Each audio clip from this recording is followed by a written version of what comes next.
Cool. Thank you very much, Sil, for that introduction. Lovely to see you getting all choked up and emotional about it as well. So yeah, as Sil said, I work for University of New England as a researcher and with Extent Heritage a couple of days a week. And what I'm going to talk to you today about is research that has come through my work at the University of New England.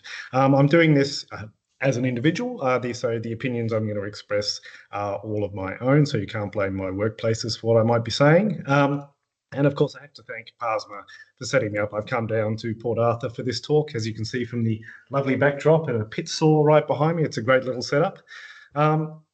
So, as with all of us archaeologists, on the rare time I talk to people about my career, which I try and avoid, the common comment I often get is, what is there left to find? So be it in the archives or the archaeological landscape of Port Arthur, the idea is that convict studies are done, that they're cleaned out. Now, as I will show, there is difficulty often encountered in sourcing funding for our research, particularly that of archaeology, as well as competing priorities for the limited financial and temporal resources that are out there, and that presents a challenge. However, as the title of this talk indicates, I think convict studies are actually alive and kicking. So there is a small group of researchers currently punching pretty much well above their weight and using modern and pretty cool methodologies to look at the Australian convict past in relatively new and exciting ways. And I'm very lucky to be part of this group. And this list that you can see here is a list of current and past projects, as well as all the luminaries who are involved. And the projects I'm going to talk about are largely drawn from this list. And you've got people here like Martin Gibbs and David Rowe and Hamish Maxwell Stewart and quite a few other people, as well as Sil from Port Arthur down here. Now, these projects encompass large landscape scale studies, excavation, record reinterpretation, and pretty innovative new ways of interpretation. And this has all explored our convict past in new ways. But what I want to do today to start the talk is lead off with a discussion about the various ways that research into the Australian past or the convict past is undertaken, the sectors where this research is happening, as well as where the funding is derived. I'm going to concentrate mainly on academic-led research, and I'm going to conduct a relatively rapid survey into the state of this research, particularly that of historical archaeology. And after this, I'll step you through some of the more interesting projects that I've been lucky to be part of. So this quote is perhaps a rather odd one to lead off the talk. It's from a review that Martin, myself, and David Rowe received last year for one of our papers. Now, this accusation of egregious self-referencing really puzzled us. Now, as seasoned academics, we know the protocol of paper writing. You reference yourself and it gets old really fast for the reader. Now, though this paper was eventually published relatively unchanged, the comment did get us thinking. So despite having researched the archaeological echoes of the Australian convict system for decades, perhaps we have been living in our own little echo chamber. Perhaps we've managed to miss some important research that is actually out there. So for this talk, I thought I would delve a little more into the Australian convict studies, not only to answer whether it's dead or not, but to see if we'd been residing under our own academic rock. Now, research into the Australian convict past takes many forms. You've got archaeological, historical, criminological, sociological, tourism focused, the works. And the best work combines all of these type of different parts in the research. But whatever it is, the research is undertaken and the data is generated through four main strands. You've got vocational, you've got the commercial, management focused, and then you've got the academic. And all four have very important roles to play, though the extent to which they generate meaningful outputs, in my opinion, can be quite variable. So vocational research encapsulates everything from histories to genealogy, even archaeological survey. And the value of this work is really immense because it's really good at generating macro views of the convict system and the lives that were caught within it. So the reach of this research, however, can be quite limited because they just don't often have the access to the publishing streams that we can have in other sectors. Though the ever increasing use of non-traditional forms of publishing and research dissemination, that really does mean that the work has much more potential to be very public facing. An example of this is down the bottom left there from a guy who does YouTube studies of the convict coal mines, which are really, really good. And then on the bottom right is one of my favorites, former archaeologist John Thompson, who recently passed away, and he published this book on probation in Tasmania, and he did a lot of archaeological surveys off his own bat, and he was a bit of a legend. Now, as Katie mentioned last week, convict-related, well, a couple of weeks ago, convict-related places and spaces are often investigated in the commercial sector, both through invasive and non-invasive methodologies. And also, as Katie hinted at, it's a rather boring and overused trope that the results of commercial work don't really see the light of day. Now, Katie is much more optimistic about this than me in this regard. I think that the results and the data of commercial work does sometimes disappear into the great black hole of commercial in confidence agreements, can be hamstrung by lack of resourcing or unwillingness to share and play nice. And that, of course, is not just restricted to the commercial sector, but you do find it there. Now, there are, of course, very notable examples where this isn't the case, where the reporting and the results are very accessible, but the sheer volume of work that seems to happen in the commercial sector means that these do seem to be the exception rather than the rules. And there's some key publications that have come out recently from that sector. Now, that management-focused work I mentioned chiefly concerns the work done by statutory and place-based managers. So Port Arthur, where I am, is a good case in point. They are responsible for the day-to-day management of legislation, conservation, interpretation, visitor services, the works. And of course, resources can be therefore stretched very thin. Much like the commercial sector, the lack of the time and money can see valuable research buried in the dreaded grey literature archive, or even worse, in the lab. And again, wonderful exceptions to this do exist. Now, in my very biased opinion, it really is in the academic sector where continuous and demonstrable public impact can be found, because time, though not always the money, as I'll demonstrate, is more on the side of the academy. In the ideal world, the researcher is very well placed to collaborate with and build upon the work of people in those other sectors. Where commercial or management-focused sectors may not have time to absorb and synthesize reports and data, the academy should be able to excel in this role. And indeed, good work takes place where such an alliance occurs, providing the model of how this ideal can actually be achieved. And the projects I'm going to talk about have largely arisen from these type of collaborations. But of course, in the academic sector, the non-publication of academic research is particularly egregious. There isn't really a heck of a lot of an excuse for it. Now, sources of funding for these sectors are quite varied. Self-funded work takes place all the time, particularly in that vocational sector. Private sector funding generally drives commercial work, while self-generated or government funding primarily powers management-focused studies and the academic sectors. Now, the research I'm going to talk to you today about primarily stems from the latter, so that government source of funding, and in particular schemes funded by the Australian Research Council, or the ARC. Every year, these guys provide hundreds of millions of dollars to STEM and humanities, and they form a major engine of research in the country. And Katie, in her talk, mentioned that there needs to be almost a research fund for dealing with the long tail of archaeological work. And the funds which are provided by the ARC are pretty much it at the moment. So for this talk, I conducted some very non-scientific research into the ARC and their relationship to convict studies. You can see the results of this on the screen. So since 2005, the ARC has funded about $15.4 billion worth of projects, accounting for about 28,000 projects.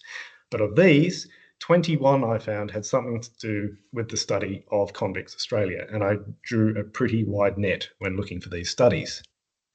So let's break it down further a bit. So you can have a look at these fields which are highlighted here, and these are the fields of research code. There are 8 particular fields of research code within the humanities, which are represented by these projects. And in total, they contain about 1,500 total projects. So therefore, of the funded projects in these codes, convict studies only accounts for about 1% of successfully funded projects, which I find a little bit depressing. And this is, despite the convict story, in the ARC's very own words, contributing to a better understanding of the building blocks of modern Australia. So there you go.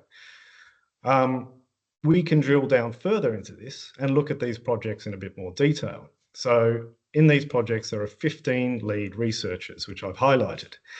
And you can really notice that an outsized contribution is made by historian Professor Hamish Maxwell-Stewart, who's a good friend and colleague. Now, Hamish is also present as chief investigator on 3 other projects, meaning that his contribution to convict research accounts for fully half of the grants which have occurred in the ARC, which is an incredible achievement, but it's slightly worrying to have so much of Australia's convict research program reliant upon just one person. So, where's historical archaeology in all this? So if you look at the individual projects here, you'll see that an archaeological project accounts for just the one, the Landscapes of Production and Punishment project, which commenced in 2017. And the eagle-eyed amongst you would have seen at the start with my list of projects, that is one of the ones that I have been on. So that is, when I talk about the project, that is what I'll be talking about. To put this in perspective, between 2005 and 25, the ARC funded a total of 265 archaeological projects. So that single convict-related project accounts for under 0.4% of this total number of funded archaeology projects. And in the history stream, there were 588 projects which were funded. So the 13 which I coded to this stream accounts for about 2% of those are convict studies. And I think that's a pretty shocking statistic. Is that the best that we can do for one of the building blocks of Australia? So what this sort of translates to is that convict studies have pretty much had to run on the smell of an oily rag. As anybody who has applied for funding can attest, the struggle is absolutely real. So here's an example of that. These are the projects that we've put forward and that we've been successful with. So we've put forward a total of 9 ARC and 3 Australian Heritage Grants, which is a slightly different stream of funding. And these were applications for funding for archaeological focused projects over the last 8 years. So therefore, a total of 12 funding applications have been made and we've been successful in 2. So for ARC applications, this works out to a success rate of about 11%. And currently the success rate for ARC discovery projects, which is often the stream that we're applying for, is 16%. So we're actually not too far off that average. And when you look at the situation that some researchers are in, we know that we're lucky to have even this.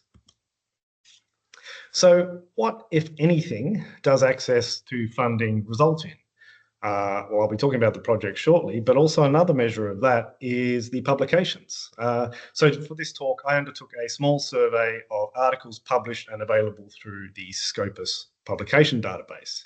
And this shows a really interesting trend, that despite the comparatively small amount of funding which is made available through sources like the ARC, the number of publications released per year steadily increases. And you can see that demonstrated here. Now, this review is by no means comprehensive, but it did identify 113 articles which have been released since 1952 right through to today. And here you can see those which were released from 1985. The date of the commencement of ARC projects is shown here on this graph, though the methodology behind my data collection and analysis, of course, cannot be considered that scientific. It does indicate that ARC projects do have a measurable impact upon the release of scholarly research. It's not a surprising thing to find out, but it is very gratifying to see that and that correlation nonetheless. And this is also borne out by the funding source that is noted in articles. So not all the articles note what their funding source is, but of those that do, you can see here that the ARC is by far and away the biggest source of funding for those publications.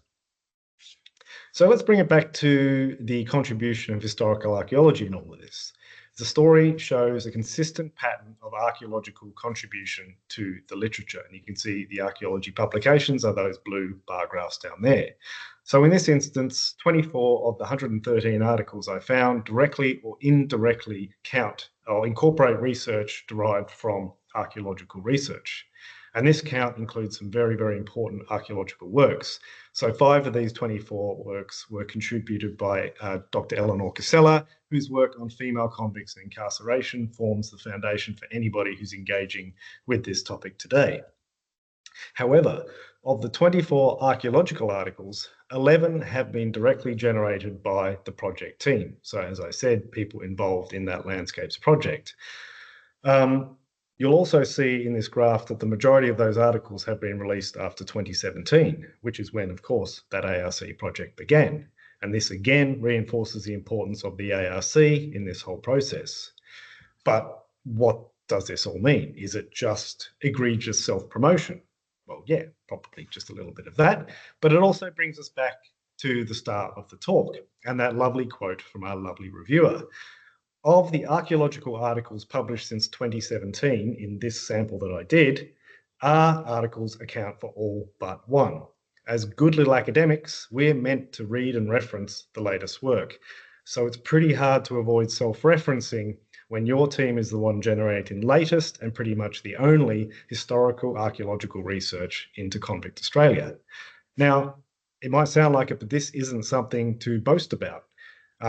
Obviously, from the upward trend of the publications, convict studies are nowhere near dead, but imagine where we, and here I mean the collective we of all historical archaeologists, imagine where we would be if we just saw a little bit more access to funding and diversity in that funding as well.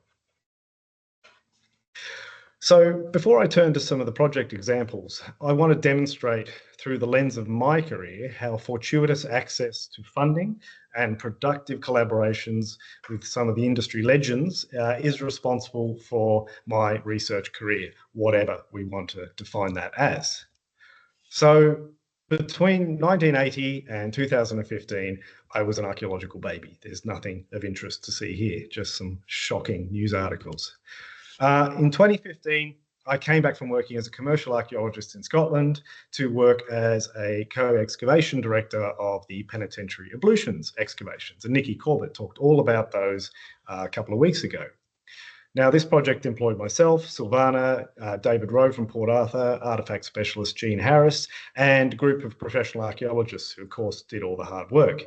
This was part of the larger penitentiary project, driven by conservation and interpretation outcomes. But David ensured that research took a priority. So in the end, budgetary spend on the archaeological side of the project ended up being about 600 grand, and it achieved all of its conservation and interpretive outcomes. And its research value was bolstered by the release of a book in 2021. So from 2017 to 2019, I worked full-time as a research fellow on an ARC landscapes project, which I've already waffled on a bit about. Now, the overall cost of this project was just over $500,000 with substantial in-kind support from Port Arthur. Now, as already indicated, this project facilitated a vast amount of research with over 20 articles produced and counting. Importantly, it's also where we started investigating and investing in non-traditional forms of output, such as a series of web maps, which I'll be talking about in a bit. In 2020, I was awarded a 2-year postdoc with UNE. Again, Port Arthur was to play a very prominent role, and we were undertaking the final stage of the penitentiary project, encompassing open area excavations of the workshops complex. So my salary costs were covered by UNE, with the cost of excavation and hiring the professional crew met by Port Arthur, which was a total of about $280,000. So everything derailed in this project in March 2020 due to COVID. And when we reconvened in about August of that year, it was with absolutely no crew and a much smaller target site. Sil and I pretty much broke ourselves excavating the site solo, but we did it and we excavated the former site of the foundry. So far, though, from this work, we've had a couple of articles which have incorporated the workshop's results, but a book is yet to appear and the workshops remain as yet uninterpreted. My full-time research career came to a bit of a halt in 2022 after a couple of unsuccessful attempts to get ARC early career research funding, but Martin and I pivoted a bit and we successfully applied for Australian Heritage Grant to do the convict history of Maria Island, which is off the east coast of Tasmania. So this project ran from 22 to 24, and it was in collaboration with Tasmanian Parks and Wildlife, and has so far resulted in a lovely book and a lovely web map. And since 2023, I moved into the commercial sector and work 3 days a week with Extent Heritage as a GIS specialist. As yet, I'm yet to see any convict research with that, but I'm still hoping. And during my other 2 days a week, I'm attached to a couple of ARC projects. So one of these is a linkage project called Putting Death in Its Place, and another is called Making Crime Pay. And both of these are led by Hamish Maxwell Stewart. And Making Crime Pay, as you'd imagine with the name, is a convict-related history project. Now, this work is a combination of part-time for me and contract work, with Making Crime Pay running a grant of over about 540,000. And this is focused on converting decades of data and research into visitor-focused outcomes. And finally, I also received last year a State Library of Tasmania research grant, which enabled me to put some of the research that I've been doing into Tasmanian probation system, which operated in the 1840s. And I've been trying to get that up for many years as a project. And that bit of money helped me get the results of that available as an online interpretation tool. So there you go. Hashtag blessed. Money obviously makes the world go round, and it's here, and it's clearly evident that providing a space for research does pay dividends, as my relatively short career is attesting to. Though, of course, as you can see from the total here, it also costs quite a bit of money. So with that being said, let's turn to have a look at the results of some of this research, i.e. something a little bit more fun.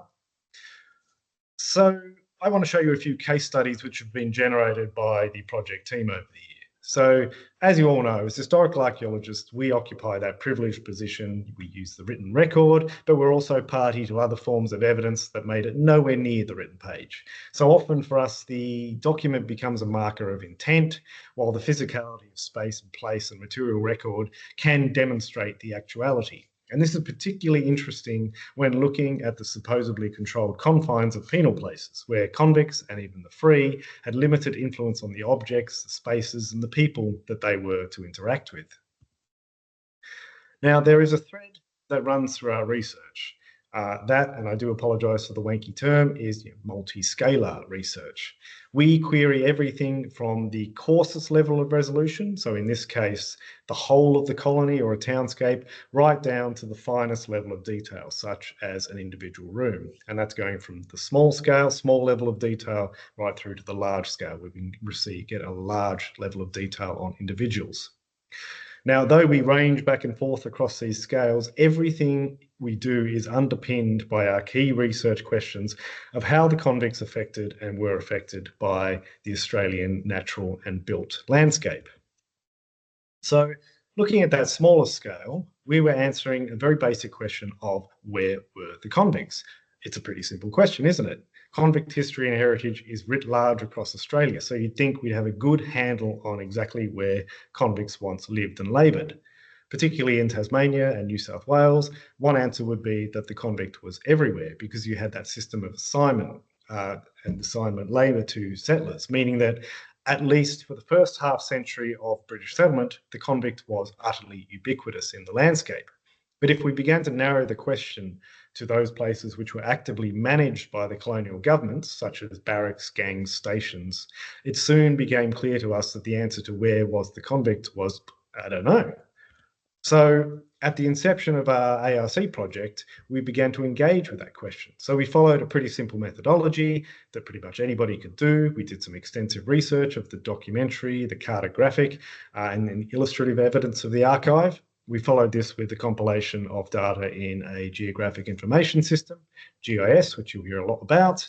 And then most importantly, we published it. And we published it as a relatively non-traditional form of output called a web map.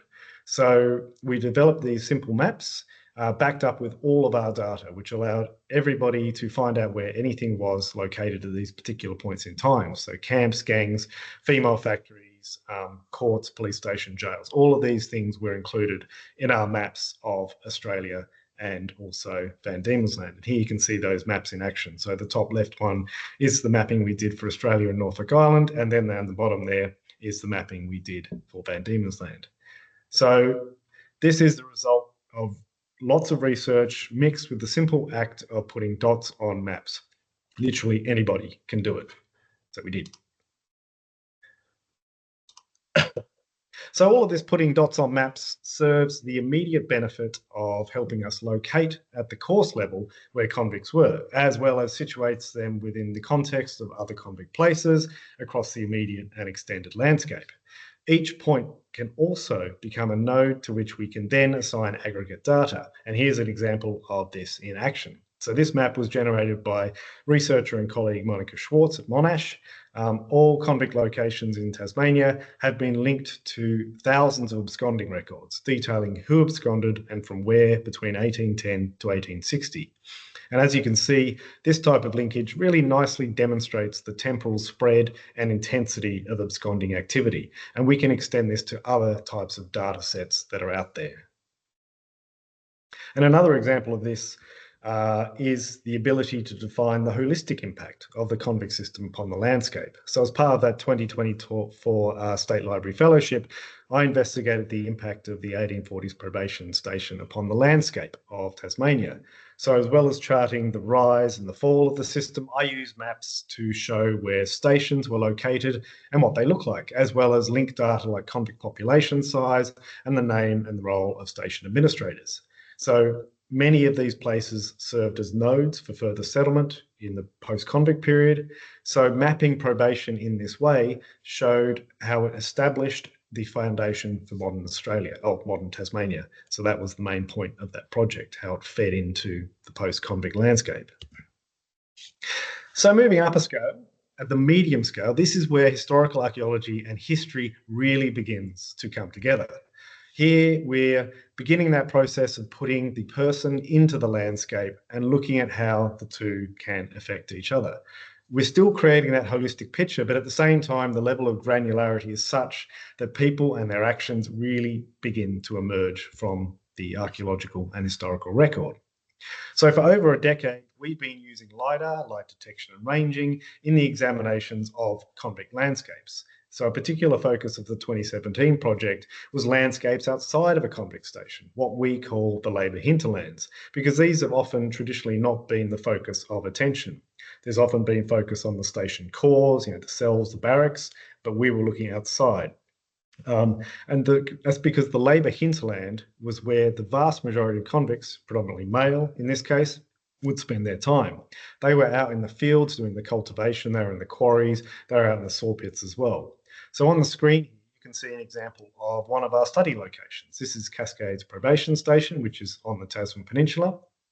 And it was operational in the 1840s, and it was a major timber getting station in the colony. And here you can see the very heavily forested timber terrain, which is often a bit of a negative when doing archaeological survey, to say the least. But of course, with the aid of LiDAR, what we can do is strip back that vegetation, and we can help us identify and survey features which are out there. In this case, we found over 60 convict period saw pits, the working areas associated with them, tramways, roads, and a sawmill. It's a whole working landscape from 180 years ago, just there under the vegetation cover.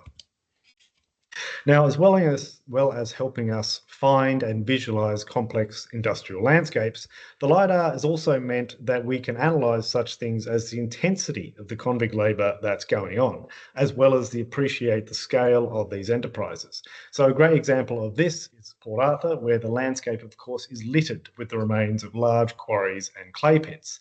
So here on the right of the screen, you can see an example of that in action. This is a 3D image generated from the LiDAR of a sandstone quarry, which is situated about 2 miles to the west of the main station. And using the LiDAR, we can actually begin to work out that this quarry yielded about 24,000 cubic meters of sandstone. And using task work returns, an example of those you can see at the top right of the screen there, we can estimate that this volume of stone would have represented about 80,000 person days of labour to extract and then cart back to the settlement. Another example of this is on the left there. You can see the 2 main clay pits which were operational at the site. Now, using volumetric analysis, we can work out that the pit at the bottom left, which was the main pit operational Port Arthur, it's the one you drive through when you come into the site, this would have yielded between 2.9 to 3.2 million bricks, representing again some 20,000 person days of labour. And the great thing is we can do this at all sites of labour. We can do this at saw pits, roads, tramways, building earthworks. Not only does it provide insight into the sheer labour effort that's present at these places, but we can also begin to test administrative expectations against the actual labour cost and the output of these tasks. Another good example of this is from our survey of the former large agricultural station at Long Point. And this was done as part of that Australian Heritage Grant last couple of years on Maria Island. And this is situated to the south of the island, so south of the main Darlington station, which some of you might be familiar with. So this place was operational for about 4 years in the 1840s, and it was the site of a major agricultural station. And today it's marked by a very well-preserved agricultural landscape. So it's very reminiscent of all the rig and furrow cultivation patterns that anybody who's been through the uplands of Scotland and England would be familiar with. And the signs of this cultivation are very clear in the LiDAR imagery. And using it for this type of analysis, we can account for about 230 acres of what was going on there, extending as far as.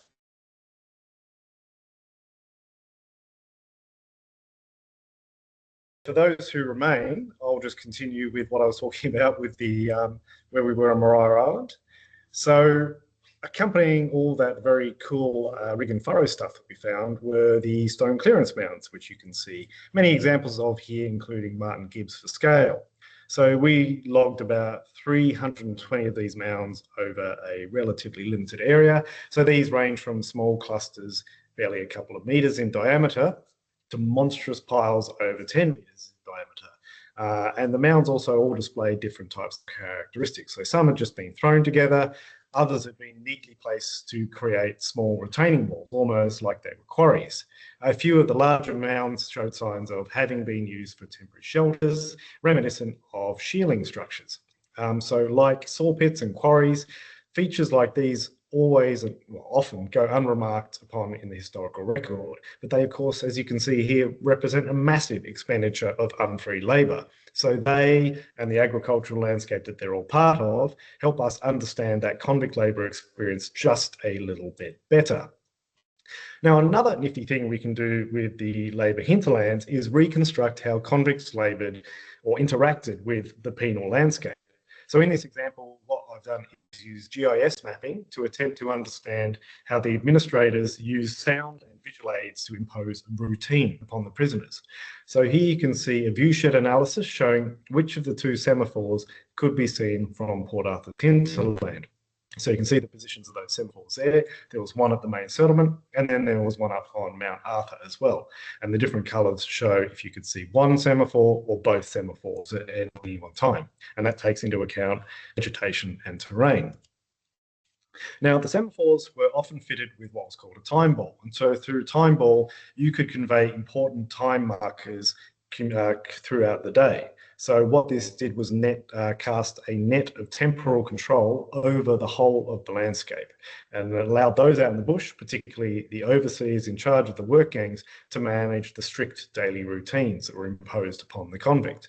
So this is another part of that labour control system that is hard, if not impossible, to understand through the written record. So finally, we'll move to the large scale. And it's this scale that the individual really begins to take prominence. Now, a project that sits partway between the large and the medium scale is our mapping of the life of ex-convict William Thompson. So he left a written account, which was found in the archives a couple of decades ago, and it was published by Dr. Julia Clark as an edited volume. She did all the research and was able to corroborate Thompson's story against the official records were there. And he was in Van Diemen's Land between about 1840s and the 1850s. So what we're able to do as archaeologists was actually reconstruct the landscapes that Thompson was interacting with. So we were able to rebuild the historic roadscape that he would have travelled along. We did that through historic research as well as using John Thompson's archaeological research. We also were able to reconstruct some of the townscapes. So we reconstructed 1846 Hobart, and we also reconstructed the coal mines and Port Arthur as well, because Thompson was sent to those places. So we were able to build these landscapes that he was in, and then we put him back into his landscapes through this system, which is called story maps. And it's an immediate way of engaging with a past life, and it's pretty damn cool. Another example of this is our Port Arthur web map, where we recreated in detail the settlement as it was over 47 years, so between 1830 to 1877. And importantly, what we did was we used conduct records as part of this research. And this is basically where the offences of a convict would be recorded. So I'm sure many of you are familiar with those records, but what it can do is it can link individuals to precise locations in time and space. So here on the right, you can see that we transcribed and digitized conduct records, extracting those which mentioned where and when an offence occurred. So what that meant was that individuals and groups could be placed back into their historical context. So, for example, offences which were recorded in 1837 in the blacksmith can be placed in that particular building. And taking it a bit further, we know exactly where that blacksmith was in today's landscape. So it means that we can go ahead and stand in the exact spot where these events were occurring. So, and you can see that there in that bottom illustration on the right, those red spots are where we logged these offences as having occurred. So it's just a really neat and immediate way of tangibly linking ourselves to people that would otherwise remain nothing more than scrawled words in a ledger. Now, of course, one of the most immediate ways we can forge these type of links with the past is through actively engaging with those places where they once were, i.e. through archaeological investigation. Now, I've deliberately included invasive archaeology at the end of the talk because, of course, that's where it should be in the historical archaeological process. The excavation is the last resort because they're complicated, expensive, frustrating, and when done poorly, it's much worse than as if you'd done nothing at all. However, when the stars do align, an archaeological investigation is the best way to intensively engage with past people and their interaction with space, place, and each other.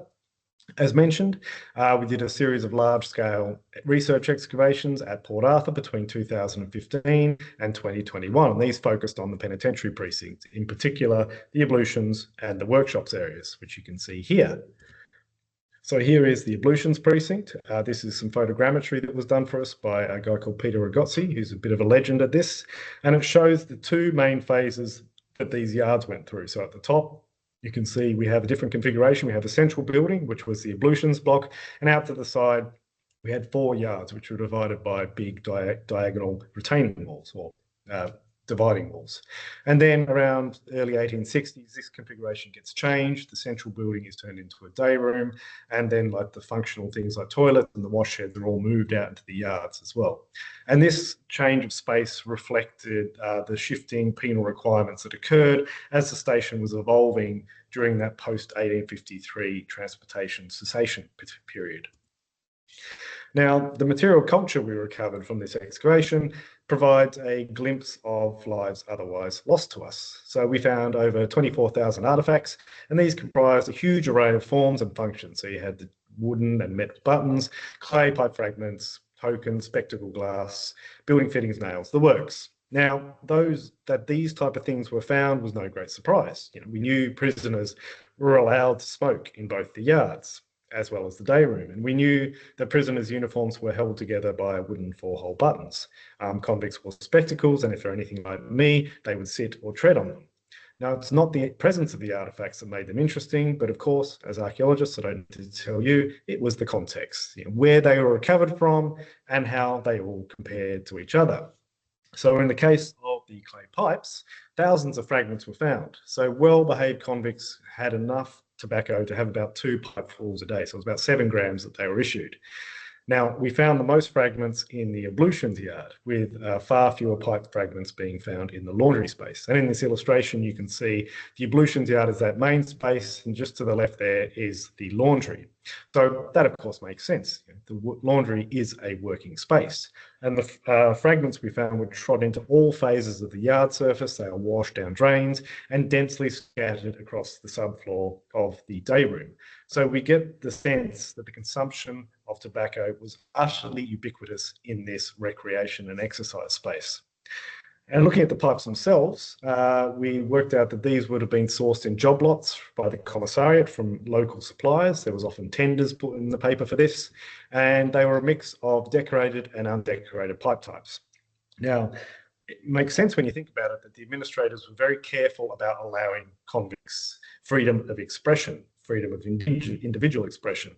So when we did find decorated pipes, they were always generic types of decoration. So expressions of Fenian solidarity or universal suffrage would have been weeded out before they got into the prisoners' hands. So we get generic things like good old Wellington pipes and British flag pipes and things like that.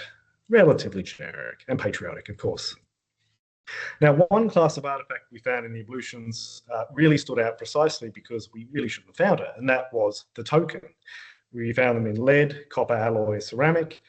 These tokens were either square or circular, and you can see some good examples of them here. And the vast majority of the metal ones that we found, bottom right, you can see had a cross inscribed across their face. And in a really neat subversion of the government symbol, i.e. the broad arrow, some of them bore this mark.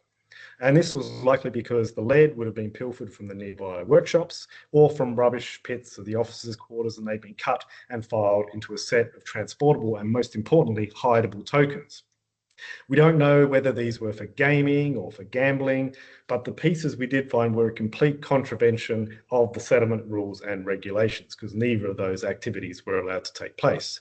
And it's an obvious and physical representation of Port Arthur's illicit underbelly in action.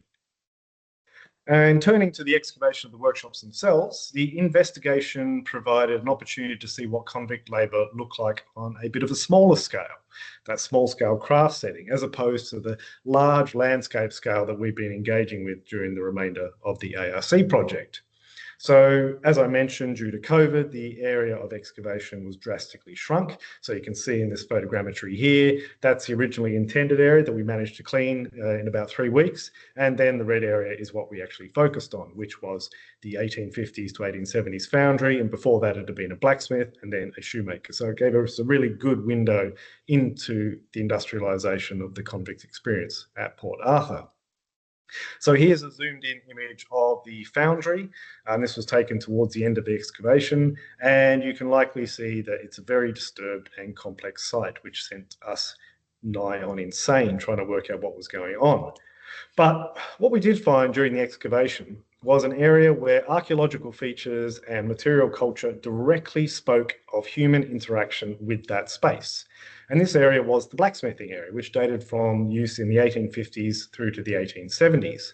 And this area was characterized by thin, multi-layered deposits of coal and charcoal and iron, as well as a series of negative and positive features. And you can see the area highlighted there in the red box. So we found brick, rubble and mortar base, which we worked out was the remnant of the foundry's forge and chimney. Well, I say we worked out, there was one plan we had, and it actually showed exactly where the forge was, and that corresponded with where we found it. So hey, it was a forge. We also found a couple of pits in association with the foundry or the forge base, and you can see on the right there where the forge base was, with the pits in association with it. And these were filled with a mixture of contemporary charcoal-rich deposits, iron fines, as well as later demo debris. And these pits were in exactly the right situation for anvils, being within working distance of the forge. And around the area where these anvils would have been, so around where the pits were, was a very compact layer of charcoal, coal and iron fines. And you can see that compacted area delineated in that photogrammetry just there. And what we realised was the compaction had been caused by the activity of the strikers and the blacksmith as they worked around the anvil. So what you would have had was the blacksmith working at the forge there on the left, and within turning distance, he would have heated the metal, turned it to the anvils, put the metal on the anvil, and then the strikers, who would have been working on the other side of the anvils where the compacted area would, they would have been standing there all the time, they would have been striking the metal on the anvils. And it's just really cool, direct evidence of human activity in a space, and it's reflected right there in the archaeological record. I like it. And finally, in a little bit of fun, another direct linked with possible convict agency and action was a cache of nice shiny coins that we found. And these were located in the southwest corner of the foundry, buried in clay in an area that would have been hidden by wall and equipment. And this naturally leads to thoughts about the individual or the individuals responsible for the placement of these coins and the circumstances behind it. The amount we found was equal to the weekly wage of an overseer or a constable. So are we looking at a pilfered pay packet? Was it an opportunistic theft? or was it carefully planned? Perhaps there was no theft, just the secretion of black market items. But then why was the cache never retrieved? Was the person responsible a suspect and barred entry back into the workshops? Were they sent away from Port Arthur and never reclaimed their prize? We'll never know the story behind the deposition of these coins, but it does provide evidence of past agency. So these coins, as with much archaeological fabric, is an anchor in space and time, a link to past peoples and actions. So, having barraged you with our research, where do you think we are with convict studies and historical archaeology? Is it all dead in the water? Is it just a corpse bobbing on the surface thanks to the gas generated by some indigestible stomach contents, i.e. us? Great work, as I mentioned, is undertaken in the vocational, commercial, management-focused sectors. But of course, resourcing constraints can sometimes mean this research does not get disseminated as widely as it could be. Now, I've concentrated upon the academic sector because this is where I believe measurable benefits do continually take place. And that is despite that primary source of funding, as I mentioned, through the ARC being patchy, and I believe underrepresentative of a supposedly important part of our history. And despite this fiscal neglect, the trend, as shown in my survey of articles, is actually an upward one. However, it is reliant upon some key personalities. So though not dead or dying, it suggests that one day convict studies could potentially be in a parlous state. And this is particularly the case with historical archaeology, where recent archaeological engagement has come to be represented by a small band of persistent and probably very annoying researchers. So in conclusion, it's pretty obvious to point out that time afforded to research creates the space to produce consistent, worthwhile outcomes, as demonstrated by my small and very unscientific overview of the publications. In all this, collaboration is key, and it has been in my career, as I demonstrated, particularly with fellow researchers like Martin Gibbs and Hamish Maxwell Stewart. And clearly, all of our research also has relied upon very strong links with site managers like Port Arthur and Tas Parks and Wildlife. So I guess the takeaway from all this is that convict research is definitely not dead, and it's hopefully is demonstrated by the breadth of research that we've been able to accomplish. Yet at the moment, this research, particularly the archaeological side of things, is being driven by a small band of people squeezing research outcomes out of an increasingly dry sponge. However, it is important to note that that research is still happening. So thanks very much.